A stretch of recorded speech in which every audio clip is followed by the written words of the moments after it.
Hello guys, कैसे आप सब लोग। आज है 27 मई, टाइम हो रहा है 5:12। आपके सामने बीटीसी का चार्ट ओपन है। यह चार्ट आप 15 मिनट के टाइम फ्रेम पर देख रहे हैं। इस 15 मिनट के टाइम फ्रेम पर आपको सपोर्ट दिख रहा है जो कि है 1,09,465 का। और वहीं अगर हम मेजर रेजिस्टेंस की बात करें तो देखो, मेजर रेजिस्टेंस है 1,10,285 का। तो सिंपल सी फॉर्मूला है, सिंपल सी बात है कि हमें कभी भी सपोर्ट पर कोई किसी तरह की ट्रेडिंग नहीं करनी है। कोई किसी तरह का एक जो ट्रेड होता है वो पंच नहीं करना होता। ठीक है।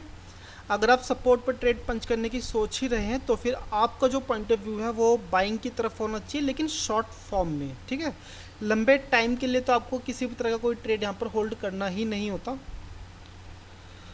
तो फिर यहाँ पर देखिए, मैं यहाँ पर बाइंग की तरफ ट्रेड को प्लान कर रहा हूँ। ठीक है। मेरा नीचे की तरफ ट्रेड लेने का कोई अभी मोटिव नहीं है, क्योंकि यहाँ पर कुछ इस तरह की आपको बाइंग भी आपको देखने को मिलती है। ठीक है। तो यहाँ पर मैं क्या सोच रहा हूँ कि यहाँ पर एक अच्छी खासी एक ग्रीन में कैंडल क्लोजिंग दे दे, फिर उसके बाद हम एक ट्रेड लेंगे पॉजिटिव की तरफ, यानी ग्रीन की तरफ। लेकिन एसएल बहुत छोटा रहेगा, एसएल जस्ट रहेगा इस कैंडल के नीचे की तरफ। ठीक है। तो फिर ये तो रही मेरी इस ट्रेड की बात। एंड देन वैसे मैं कोशिश करूँगा कि यहाँ पर मैं एकदम से कोई रैंडमली तो ट्रेड मैं यहाँ पर नहीं लेने वाला। मैं एक कंसोलिडेशन का वेट करूँगा, एंड देन कंसोलिडेशन के बाद मार्केट का जहाँ तरफ भी ब्रेकआउट होता है हम उसी तरफ कोई ट्रेड लेंगे। तो चलिए फिर इंतज़ार करते हैं किसी एक अच्छे ट्रेडिंग सेटअप का। मिलते हैं आप पे ट्रेडिंग सेटअप पर। दूसरी कैंडल जस्ट शुरू हो चुकी है, एंड देन जैसे ये कैंडल, चलो जी, ब्रेकआउट दे चुका है अपनी प्रीवियस कैंडल का, तो एसएल रहेगा जस्ट यहाँ पर 109,497 पर। तो पहले एसएल लगा देते हैं 109,497 497। ठीक है। 0.59% का यहाँ पर एसएल है, ज़्यादा एसएल है नहीं।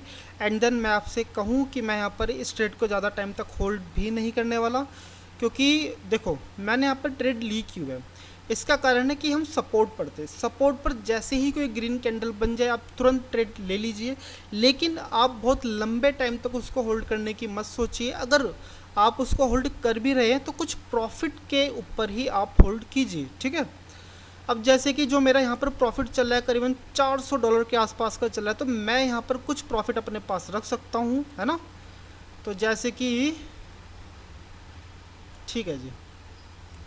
अब देखो इस ट्रेड में मुझे मिनिमम कितने डॉलर मिलने वाले हैं भाई, $48। इससे मिनिमम मेरे को कुछ नहीं मिलने वाला। तो इसका मतलब क्या है, मेरे पास एक प्रॉफिट का एक एज है। ठीक है।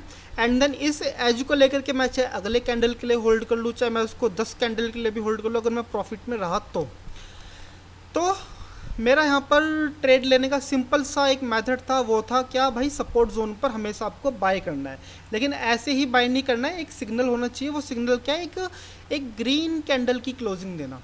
अगर ग्रीन कैंडल की क्लोजिंग मिल जाए तो आपको एक तुरंत ट्रेड एग्जीक्यूट कर लेना चाहिए, सेफ रहता है। तो भाई देखो अभी इस कैंडल में जस्ट 2 मिनट के आसपास का टाइम है। ठीक है। अगर ये कैंडल पूरी मारीबुजू में क्लोजिंग देती है तो मैं इस ट्रेड को आने वाली कैंडल के लिए भी मैं इसको होल्ड करूँगा।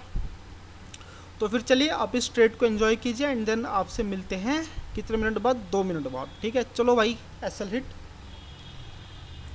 अब देखो मैं चाहता तो मैं अपना एसएल यहाँ पे भी रख सकता था। मैंने ट्रेल क्यों करा कि यार देखो सिंपल सी बात है, जब आप सपोर्ट पर बैठे हो तो प्रोबेबिलिटी होती है किसकी, बाइंग के आने की, जो कि आई। लेकिन अगर वहाँ पर सेलर्स भी एक्टिव होंगे तो वहाँ पर फॉल्स ब्रेकआउट भी आपको देखने को मिलेगा। इस तरह की स्पाइक से क्या मतलब है कि भाई यहाँ पर जो बायर्स उन्होंने कोशिश तो करी लेकिन असफल रहे। ठीक है। सफलता किसको मिली, यहाँ पर सफलता मिली है सेलर्स को। लेकिन क्या अगर आप को दूसरा ट्रेड भी नीचे की तरफ एग्जीक्यूट करना चाहिए, भाई नहीं, क्योंकि इसमें सेलर्स और बायर्स के बीच में तनातनी होती रहेगी। सेलर्स मार्केट को नीचे गिराने की कोशिश करते रहेंगे, बायर्स मार्केट को ऊपर उठाने की कोशिश करते रहेंगे। तो आपको करना क्या है, कम से कम नहीं तो यहाँ पर भाई आधा घंटा वेट कर लो। ठीक है। एक अच्छी खासी कंसोलिडेशन का इंतज़ार करो, फिर उसके बाद ब्रेकआउट के बाद आपको ट्रेड लेना चाहिए। ठीक है। तो फिर यहाँ पर तो चलो मुझे आज मिले हैं $48 के आसपास का प्रॉफिट, जो कि ठीक है। मैं तो इस ट्रेड को आने वाले टाइम के लिए भी मैं इसको होल्ड करने वाला था नेक्स्ट कैंडल के लिए भी, लेकिन कर नहीं पाए क्योंकि सेल हिट हो गया। तो आज की आपको वीडियो कैसी लगी आप मुझे कमेंट करके बताइए, एंड देन फिर मिलते हैं आपसे कल। आज के लिए बहुत बहुत धन्यवाद आपका देखने के लिए।